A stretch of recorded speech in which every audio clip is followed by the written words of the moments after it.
Oh, and we are back, coming to you live from New Hampshire on the campus of St. Anselm College, where CNN is getting ready for tomorrow night's GOP presidential debate. Hold on. All right, that's better. CNN released a fascinating poll ahead of the debate. We asked whether the government should be promoting traditional values. Now, here's the response. 46% said yes, but 50% said no. Why is that important?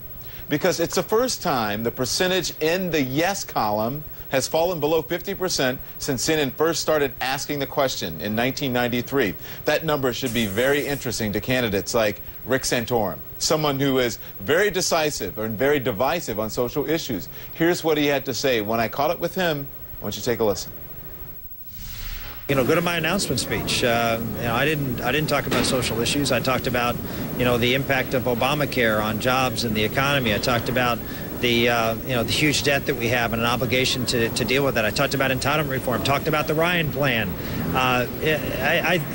In all due respect, I think the media is fixated on trying to. This is how the media works. They try to pigeonhole candidates. They're this kind of here. They fit this niche. They fit that niche.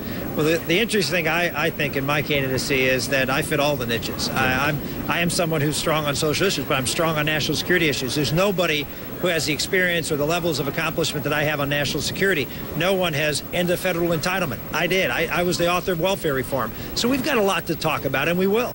Some people say it's a contradiction because you are for small government, right, for smaller government, but yet you want to change the Constitution when it comes to same-sex marriage. And that some people see that as government intervening on people's rights. It's affirming what the laws of the states have been for over 200 years. It's simply, putting in law what has been in place in society for thousands of years, that this is what marriage is.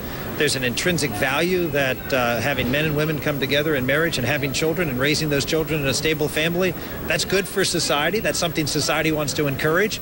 And there are some who I understand have a different view of that, don't think that it's important, think that, that society will be just fine if that institution is no longer held to be different or privileged and rewarded. I just disagree with that, and I think the appropriate thing is to get in the public square. Let's debate it, let's argue it, and let's point out the pluses and minuses, and I'm doing that. I was recently on Joy Behar, and she said that she called you, I think it was bigoted, I'm paraphrasing, bigoted or homophobic or what have you.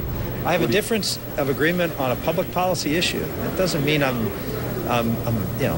hate anybody. I don't hate anybody. I'm called by my faith, and I'm to love everybody. I do. I mean, I pray for people whether they're for me or against me, because that's what I'm supposed to do. And just because I disagree with a definition, a legal definition of what marriage is, doesn't mean I dislike anybody or hate anybody or am spiteful of anybody. It's because I think that's what's best for society, and we should be able to disagree without calling people bigots. I think that's really sad that you have people on the other side, because you stand up for something that has been an institution in this world for 2,000 years, that all of a sudden now you're a hater, you're a mean person. I'm not. I've never been. Do you have any gay friends? Yeah, in fact, I've had gay people work for me.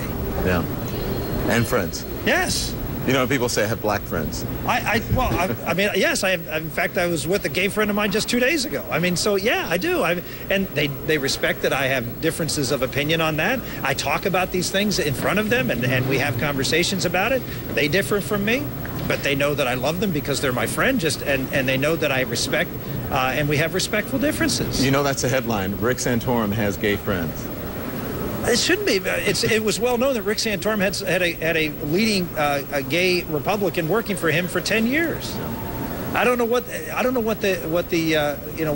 the shock value is here. I mean, the fact of the matter is, for example, when there was a man who was working as the executive director of the National Republican Senatorial Committee, who was outed by one of the gay papers, the first person who came to his aid was me, because he was doing a great job.